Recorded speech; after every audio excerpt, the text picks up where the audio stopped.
नितिन भदौरिया उधम सिंह नगर के नए जिलाधिकारी नियुक्त किए गए हैं। भदौरिया 2011 बैच के आईएएस अधिकारी हैं। नितिन भदौरिया अल्मोड़ा के भी जिलाधिकारी रह चुके हैं। आज शनिवार को डीएम उदयराज सिंह सेवानिवृत्त हो रहे हैं। उन्हें 3 महीने का सेवा विस्तार मिला था। वहीं पुलिस अधीक्षक सविता डोभाल ने उत्तरकाशी पुलिस की कमान संभाली। वो जिले की पहली महिला एसपी बनी है। वो राज्य गठन के बाद जनपद उत्तरकाशी की 19वीं और पहली महिला पुलिस अधीक्षक के रूप में उन्हें कार्यभार ग्रहण किया। उत्तराखंड में मानव वन्यजीव संघर्ष की घटनाएं लगातार बढ़ रही हैं, जिससे लोग और वन्यजीव दोनों प्रभावित हो रहे हैं। इसी विषय पर हल्द्वानी में एक खास मीडिया संवाद कार्यशाला का आयोजन किया गया, जिसका उद्देश्य इन घटनाओं को सही तरीके से जनता के सामने प्रस्तुत करना था। कार्यशाला में प्रिंट और इलेक्ट्रॉनिक मीडिया के साथ संवाद को मजबूत बनाने पर जोर दिया गया। वन विभाग के अधिकारियों ने कहा कि किसी भी घटना की सही और तथ्यात्मक जानकारी जनता तक पहुंचाना बेहद जरूरी है। इससे न सिर्फ अफवाहों पर रोक लगेगी, बल्कि सही जानकारी के आधार पर समाधान भी खोजा जा सकेगा। इस कार्यशाला का पूरा उद्देश्य जो है वो जो हमारे मीडिया है, प्रिंट और इलेक्ट्रॉनिक मीडिया है, उसके साथ एक संवाद स्थापित करना था। और मानव वन्यजीव संघर्ष की घटनाएं जो उत्तराखंड में हमें एक बहुत बड़ा चैलेंज के रूप में हमारे सामने आ रही हैं, उनको किस प्रकार से मीडिया के माध्यम से सही पर्सपेक्टिव, उसका सही नैरेटिव, उसका सही कथानक प्रस्तुत किया जा सकता है, उसके बारे में ये कार्यशाला थी। और इसमें अलग अलग विषयों पर बात हुई। इसमें मीडिया के रोल पर हमने डिस्कस किया है। जो स्थानीय वन विभाग के अधिकारी कर्मचारी हैं, उनका क्या रोल होता है, उनको किस प्रकार से मीडिया का सहयोग करना चाहिए, इस पर बात हुई है।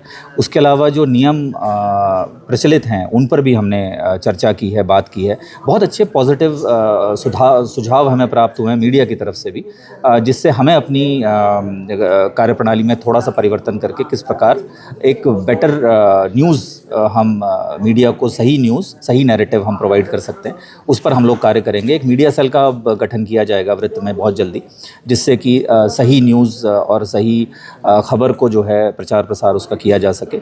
और सक्षम अधिकारी भी हम लोग चिन्हित करेंगे जो बयान इसमें अपने जारी करेंगे। कोई भी इस प्रकार की घटना होती है, उसका सही नैरेटिव और सही कथानक लोगों के समक्ष जाना बहुत ज़रूरी होता है, जिससे कि भ्रांतियाँ न फैलें और एक फेक न्यूज़ कहीं ना डेवलप हो। इस पर पूरा प्रयास किया जाएगा। जो संवादहीनता की बात इस कार्यशाला में सामने आई कि मीडिया के साथ कहीं ना कहीं वन विभाग संवाद अच्छे से स्थापित नहीं कर पा रहा है, उसका हमने संज्ञान लिया है। उस पर भी हम लोग सकारात्मक कार्रवाई करेंगे और इसका आने वाले समय में इसका प्रभाव जरूर देखने को मिलेगा। पहाड़ों की रानी मसूरी में निवासा जौनपुर जौनसार और रवाई के निवासियों की संस्था अगलाड़ यमुना घाटी विकास मंच मसूरी के तत्वाधान में कैंपटी रोड के पुराने चक्राता टोल चौकी के समीप बूढ़ी दीपावली का भव्य समारोह आयोजित किया गया। कार्यक्रम की शुरुआत डिप्सा पूजन व होलियात के साथ शुरू की गई। इसके बाद पारंपरिक वेशभूषा में महिलाओं और पुरुषों ने रासो तान व धूमसू नृत्य जमकर किया। इस दौरान भिरुड़ी फेंकी गई व चिवड़ा बांटा गया। कार्यक्रम के अंत में महिलाओं और पुरुषों के बीच रस्साकशी का मुकाबला हुआ, जिसमें महिलाओं ने बाजी मारी। जो पूरी अगलाड़ वैली है और यमुना वैली है, ये पूरी वैली में जो आपका जौनपुर है, जौनसार है और रवाई घाटी है, ये सभी लोग मिल करके क्योंकि जो दिवाली है वो यहाँ पे मंगसिर की दिवाली मनाई जाती है इस क्षेत्र में। और एक ये मंगसिर की जो दिवाली है वो जो दिवाली होती है पूरे देश में, जो दिवाली मनाई जाती है उसके 1 महीने बाद ये दिवाली मनाई जाती है। तो आज से ये दिवाली शुरू हो रही है, पूरी 1 हफ्ते तक ये दिवाली चलती है।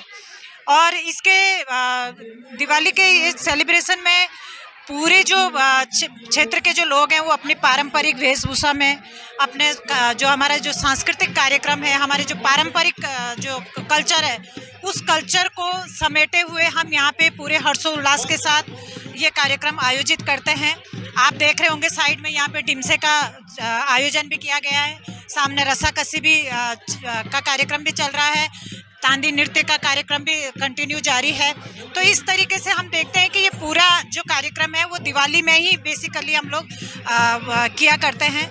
दूसरी एक सबसे महत्वपूर्ण बात है कि कुछ जो इस अगलाड़ घाटी और यमुना वैली के जो कुछ कार्यक्रम हैं, जो कुछ त्यौहार है, चाहे वो मरोज का त्यौहार हो, चाहे ये मंगसिर की बग्वाल का त्यौहार हो, ये ऐसे त्यौहार हैं जो पूरी जो हमारे जो पलायन जो एक पूरे उत्तराखंड में एक जो महत्वपूर्ण मुद्दा है, उस मुद्दे से ये क्षेत्र अभी छूटा हुआ है। क्योंकि ये जो यहाँ की जो रीति रिवाज है, परंपराएं हैं, तीज त्यौहार है, शादी ब्याह है, ये जो परंपराएं ये यहाँ के युवा को बांधे रखती है, जिस वजह से यहाँ की चाहे वो पशुपालन है, चाहे वो खेती बाड़ी है, उसमें आज भी यहाँ का युवा लगा हुआ है।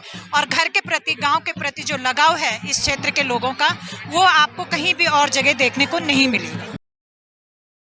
वर्षों से जो है ये बूढ़ी दिवाली का कार्यक्रम मनाया जाता है।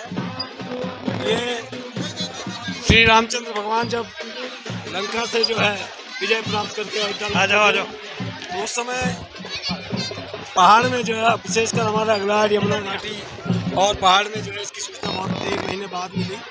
उस दिवाली के उपलक्ष्य में हमारे यहाँ जो है खुशी मनाने के लिए हमारे त्यौहार मनाया जाता है, जिसको बूढ़ी दिवाली कहते हैं और पगवाल भी कहते हैं। इसमें हमारे यहाँ सवाड़े, पकौड़े,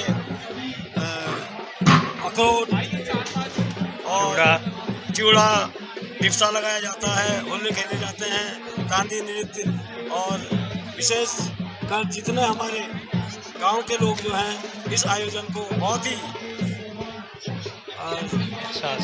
उत्साह से मनाते हैं, जिससे जो है सारा क्षेत्र जो है एक आनंदमय और की अनुभूति करता है।